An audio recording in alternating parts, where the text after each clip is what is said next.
우리들에게 매우 친숙한 위인전기나 영웅전 이런 책들을 보면 한 사람의 왕이나 또는 장군, 특별한 업적을 남긴 인물의 일생이나 그의 과업에 관심의 초점이 맞춰져 있음을 우리가 보게 됩니다.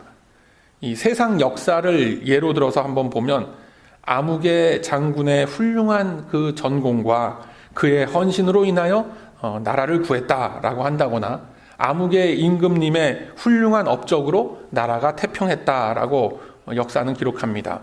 그런데 막상 그 시대를 살아가면서 그 아무개 장군이 큰 공을 세울 수 있도록, 아무개 임금님이 나라를 태평하게 잘 다스릴 수 있도록 보이지 않는 곳에서, 드러나지 않는 곳에서 최선을 다하면서 맡은 일에 충실하며 살아왔던 그 평범한 사람들의 흔적은 관심이 없더라라는 거예요. 그러한 평범한 사람들에 대한 기록 자체가 없기 때문일 수도 있지만 그 기초에 무엇이 깔려 있느냐면 나도 위인이나 영웅을 닮고 싶다. 나도 저 사람처럼 크게 명성을 떨치는 사람이 되고 싶다라는 의식이 알게 모르게 우리 마음속에 깔려 있기 때문에 그렇습니다. 그런데 이러한 생각과 이러한 방법론적인 것들로 성경의 역사를 묵상하는데도 그대로 적용해서 사용하게 되면 참으로 곤란하다라는 것을 우리가 반드시 알아야 됩니다. 우리들은 바울이나 베드로의 영웅적인 모습들, 그들이 얼마나 희생을 했고 그들이 얼마나 거룩했고 그들이 얼마나 많은 일들, 얼마나 큰 일들을 해냈는지에 대해서 관심을 갖곤 합니다. 그가 교회를 몇 개를 세우고 몇백 명, 몇천 명을 한 번에 회심을 시켰다라는 것에 많은 관심을 갖곤 합니다. 그래서 많은 이들이 말하기를 우리도 선교지에 가서 교회를 세워야 한다. 어서 빨리 수천, 수만의 사람들을 회심시켜야 한다라고 말하기도 합니다. 이러한 것은 당연히 우리들이 따라야 할 사명이기도 하고 하나님께서 우리 성도들을 통해서 끊임없이 하려고 하시는 그런 일이기도 합니다. 그래서 그러한 맥락에서 초대교회 시절과 같은 기적의 사건들이 이 시대에도 일어나게 하소서라는 바람을 갖고 하지만 정작 역사의 주인이 되시는 하나님의 의도는 우리를 이용해서 인간의 역사 속에 길이길이 남는 어떤 업적과 실적을 만드시는 거에 있지 않다라는 것입니다. 이게 매우 중요한 테마입니다. 하나님은 다른 누구도 아닌 바로 나 한 사람의 영혼을 위해서 이 모든 역사를 이루셨고 나 한 사람의 인격체를 하나님의 친구로서, 동역자로서, 가족으로서 불러주신 겁니다. 바로 이 사실에 대한 확신이 우리 모두에게 있어야 하는 것입니다. 이것이 하나님에 대한 신뢰 관계가 형성되는 첫걸음입니다. 그래서 사도행전의 말씀을 나누면서 나도 베드로와 같이, 바울과 같이 이렇게 큰 인물이 됩시다 라는 것으로 끝나서는 안 되는 겁니다. 수많은 신앙의 선조들을 등장시키셔서 교회를 세워가시고 전혀 예수 믿을 것 같지 않은 사람들, 예수 믿기에 참 힘든 그런 인물들이 등장을 합니다. 그 인물들이 변화되어가는 모습을 우리에게 보여주시면서 바로 이 말씀을 묵상하는 나라는 이 한 사람의 인격체를 구원하시기 위한 하나님의 쉼없으신 사랑과 은혜의 마음을 우리들에게 전해주고 계신 거예요. 사도 바울은 그토록 어려움과 난관 속에서도 순종함으로써 이러이러한 큰 일을 해냈다. 베드로는 믿음의 사도로서 이러이러한 큰 업적을 남겼다. 그런데 너는 뭐 하는 사람이냐 도대체. 이렇게 가면 안 된다라는 거예요.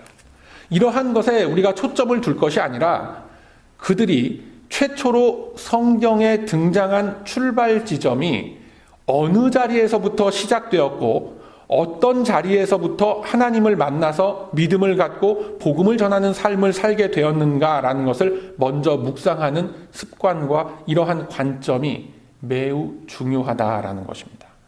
여러분, 그래서 이 신학이라는 게, 이 신학의 바탕이라는 것이 그렇게 중요한 겁니다. 다시 말해서 인간의 관점이 아닌 하나님의 시선과 하나님의 마음으로 성경 말씀을 묵상해 나아가야 하는 거예요. 이러한 시선과 관점으로 사도행전을 읽어 나아가기 시작하면 똑같은 워딩과 똑같은 딕션임에도 불구하고 말씀이 전혀 다른 내용으로 나에게 다가오는 것입니다.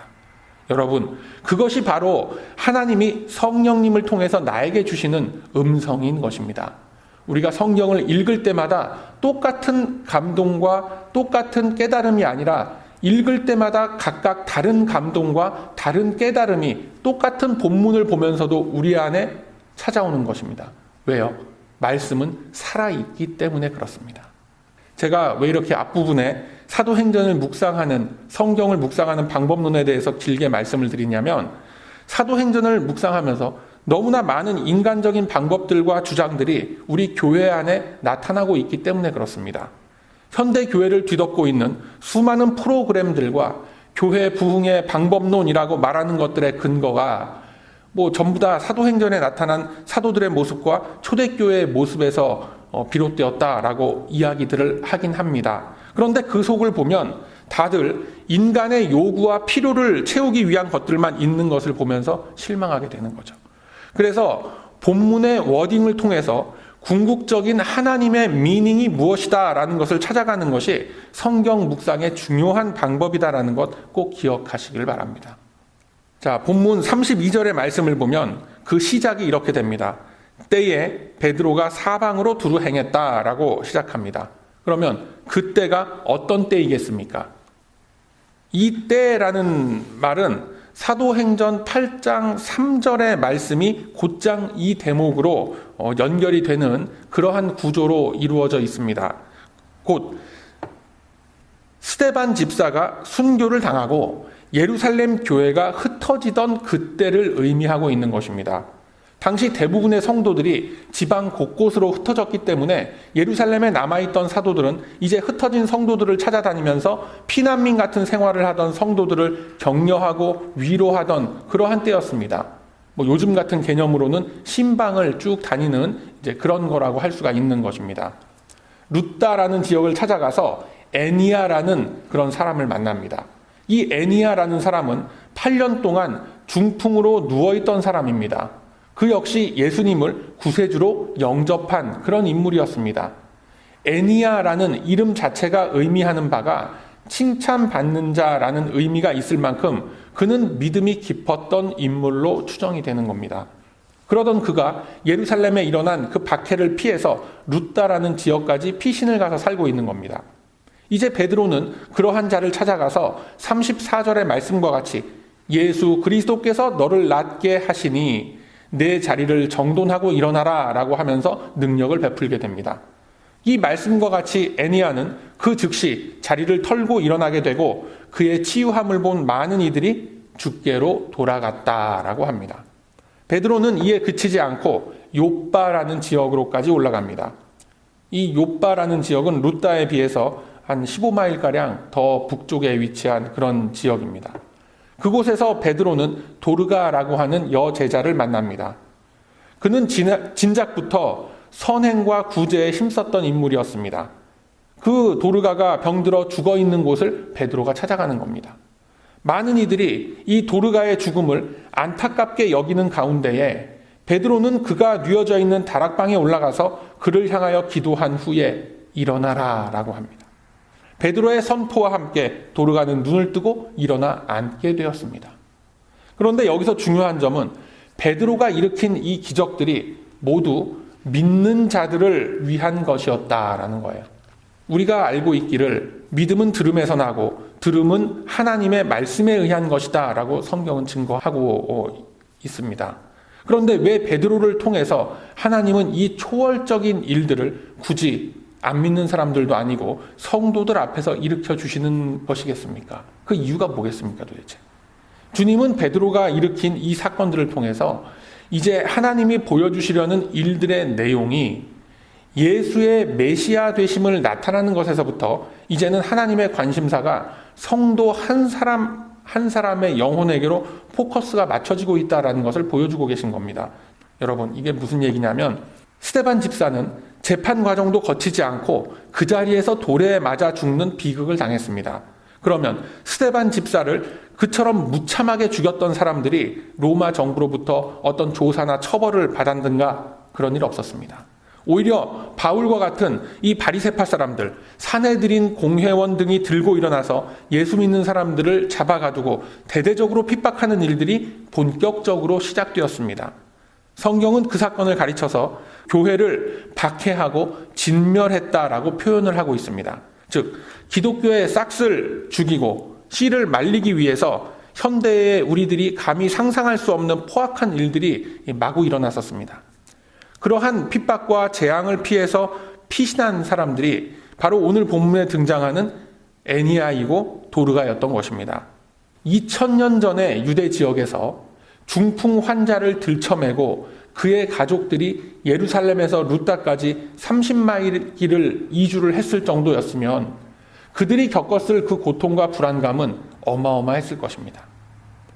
우리 현대 사회에서도 집안에 이러한 환자가 있으면 어떻습니까? 약수발 들어야 되죠. 재활운동 하면서 같이 거들어 드려야 되죠. 그 곁에 있는 가족들이 얼마나 힘들고 고통스러운지 여러분들이 다들 잘 아실 것입니다. 예루살렘을 떠나서 곳곳에 흩어진 그들은 몸이 아팠고 병들어 있었습니다. 심지어 도르가라는 이 젊은 여제자는 젊은 나이였음에도 불구하고 병이 들었던 것입니다. 그를 성경에서 어떻게 소개하고 있느냐면 선행과 구제하는 일에 열심이었던 젊은 여인이었다라고 합니다. 그는 속옷과 겉옷을 지었던 여인이었습니다. 요즘 같으면은 봉제 업체를 운영하는 그런 케이스가 될 수 있었겠죠. 그들에게서, 그 도르가에게서 많은 도움을 받았던 사람들이 안타까운 마음속에 다 모였는데 하나같이 다 과부들이었습니다. 제가 누차례 말씀을 드렸다시피 당시 사회에서 과부라고 하면 사회적으로 가장 열악한 환경에 처해 있는 그런 계층입니다. 누군가가 곁에서 도움을 주지 않는 한 혼자 살아갈 수 있는 사회적 여건이나 환경이 조성되어 있지 않는 그런 상황이었습니다. 그 속에서 이 젊은 도르가는 그 과부들을 위하여 옷을 제작해서 공급함으로써 섬겼던 것입니다. 과부들이 그 옷을 받아다가 자신들이 입기도 했을 것이고 내다 팔기도 하면서 근근히 생계를 유지할 수 있었던 겁니다. 가난하고 불쌍한 많은 여인들을 구제했던 도르가였습니다. 그러던 그녀가 병이 들어서 쓰러졌고 세상을 떠났습니다. 그렇다면 도르가에게 딸려있던 많은 사람들의 생계는 그럼 어떻게 되겠습니까? 그에게서 옷을 받아서 생업을 유지했던 그 가엾은 과부들은 이제 누가 돌봐주겠습니까? 그들은 자신들이 직면해 있었던 절박한 상황 속에서 어떤 마음을 가졌겠습니까? 과연 하나님이 계시다면 왜 이토록 힘들고 험한 삶을 살게끔 하신단 말인가? 이제 우리는 무엇을 하면서 살아가야 한단 말인가? 그들은 절망과 좌절감으로 가득 차 있었습니다. 그들 사이에서는 이제 하나님은 우리를 버렸다. 그렇지 않으면 왜 이토록 선하고 신실한 여인이었던 도르가가 병들어 죽었단 말인가 하는 이런 슬픔과 원망이 나오기 시작했던 겁니다. 그렇다면 원망과 슬픔이 흩어진 다른 성도들에게는 어떤 영향력을 미치겠습니까? 38절 말씀을 보면 루따의 애니아를 고쳐준 베드로가 그 지역 인근에 머물고 있음을 알고 다른 제자들이 급히 베드로를 욥바로 모시고 그렇게 들어옵니다. 그 제자들은 흔들리는 성도들의 마음을, 이 과부들의 마음을 어떻게 해서라도 위로해주고 싶었고 또 예전에 예수님께서 일으키셨었던 그 기적의 역사라도 다시 한번 일어나서 많은 이들이 동요하고 있는 이 상황을 좀 은혜롭게 수습해 보려는 그러한 마음이 컸을 겁니다. 이러한 욥바 지역 사람들의 동요하는 마음과 이제 살 길이 막막해진 욥바의 그 과부들을 보면서 우리 주님은 베드로를 통해서 죽은 나사로를 다시 살리신 것과 같이 회당장 야이로의 딸을 다시 살려내신 것과 같이 나인성 과부의 아들을 다시 살려내신 것과 같이 이 도르가도 다시 살려내신 겁니다. 여러분 잘 기억하시기 바랍니다. 하나님은 베드로의 업적과 공적과 그의 탁월함을 그의 베드로의 사도적 권위를 세우게 하려고 죽은 도르가를 살려낸 것 아닙니다. 하나님께서는 흩어진 성도들이 각자의 삶 속에서 너무나 괴롭고 너무나 고통스러운 마음에 빠져서 하나님을 부인하고 떠나가는 길에 서지 않도록 하기 위해서 도르가를 다시 살려내신 기적을 보여내신 것입니다.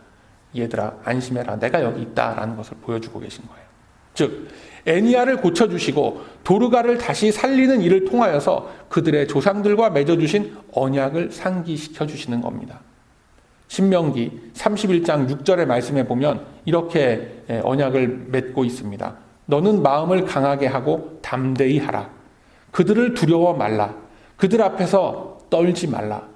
이는 내 하나님 여호와 그가 너와 함께 행하실 것임이라.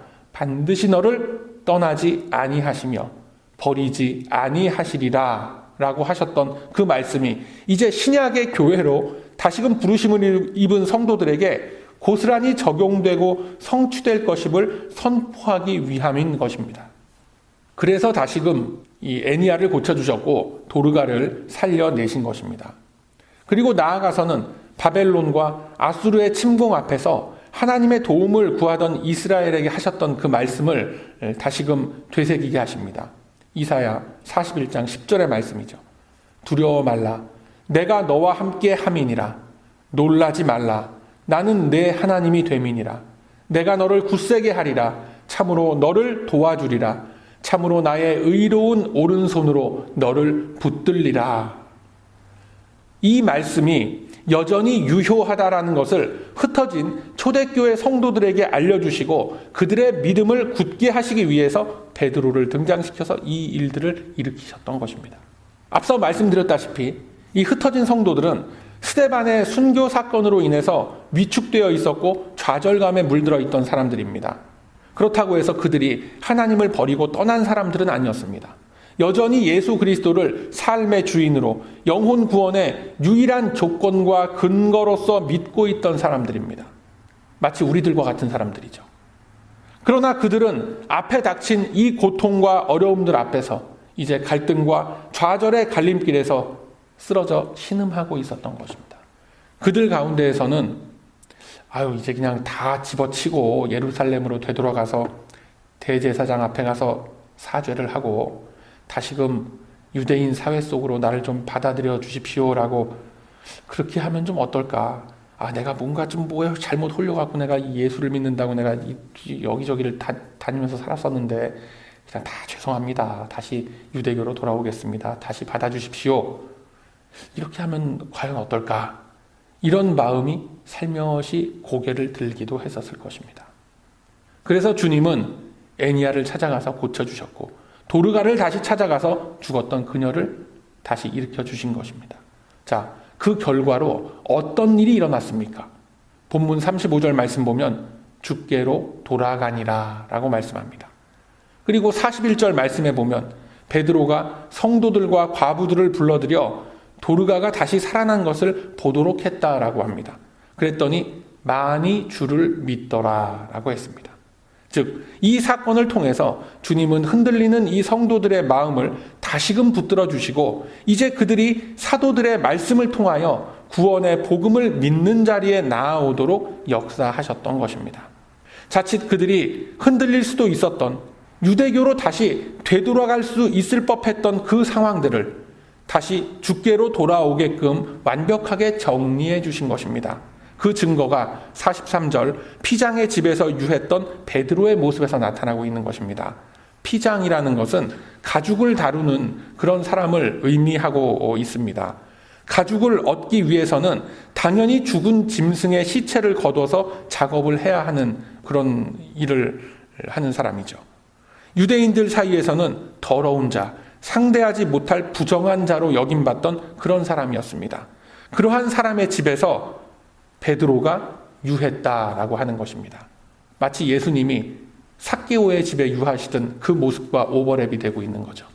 아직까지도 혹여 남아있을지 모를 유대교적 사고의 잔재를 완전히 없애버리는 무언의 선언이었던 것입니다.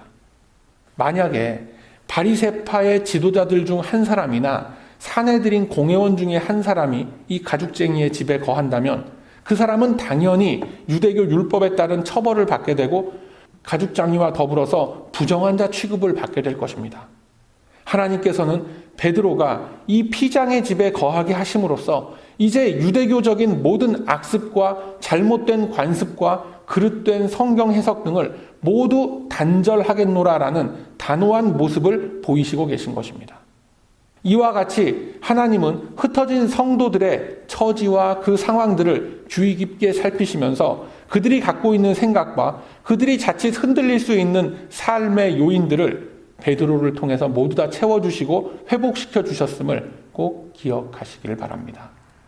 즉, 흩어진 교회와 우리 성도들이 겪는 일을 통해서 보여주시려고 하는 것은 오늘 이 시대에도 전 세계 방방곡곡에 흩어져 있는 이 교회와 성도들, 우리 한인교회를 비롯한 온 세계에 흩어져 있는 이 교회들 안에 주님의 능력과 역사하심의 그 손길은 여전히 동행하고 계시다라는 것을 각인시켜 주고 계시다라는 거예요.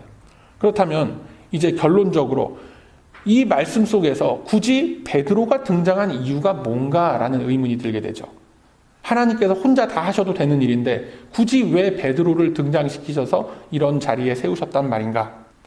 자, 말씀드렸다시피 하나님의 관심은 이제 거듭난 성도 한 사람 한 사람의 그 영혼 속에 집중되고 있음을 말씀하고 계신 것입니다. 오늘 본문에 등장해서 이 맹활약을 펼친 이 베드로가 원래 어떤 자리에서부터 부르심을 입은 사람이었습니까? 갈릴리 호숫가의 어부였습니다. 그는 공생의 내내 예수님을 따라다녔음에도 여전히 세상의 출세욕과 세상의 명예욕에 사로잡혀 있었던 사람이었습니다. 예수님께서 일으키시는 기적과 이사들로 인해서 자신들이 꿈꾸고 있던 출세길, 유대 왕조의 회복과 로마로부터의 독립을 열망하던 그런 인물이 베드로였습니다. 항상 성급했고 십자가를 앞두고 있는 그 세족식에서 발을 씻기시는 예수님께 뭐라고 했습니까? 내 손과 머리까지 다 씻겨주십시오라고 했죠. 그래야 더 예수님과 가까워져서 하나님의 나라가 이 땅에 세워질 때 자신이 큰 자리에 오를 것이다라는 그 기대감이 있었기 때문에 그랬던 겁니다. 대제사장의 뜰 안에 감금되어 있던 예수님을 멀찍이 보면서도 3번 부인했고 욕설까지 내뱉으면서 주님을 부인했었던 인물이 베드로였습니다. 하나님은 이러한 베드로를 들어쓰시면서 그가 저질렀던 과오를 메이크업하기 위해서 얼마나 많은 일들을 행해야 할 것이다 라고 하는 것이 아니라 그가 어떤 인물로서 변화되어지고 있는가라는 것을 우리들에게 지켜보게끔 하시는 겁니다. 성경에 등장하면서 믿음과 성령이 충만한 사람이라고 했었던 이 스데반은 사역을 시작하자마자 어떻게 됐습니까? 돌에 맞아서 순교의 길을 걷게 하셨습니다.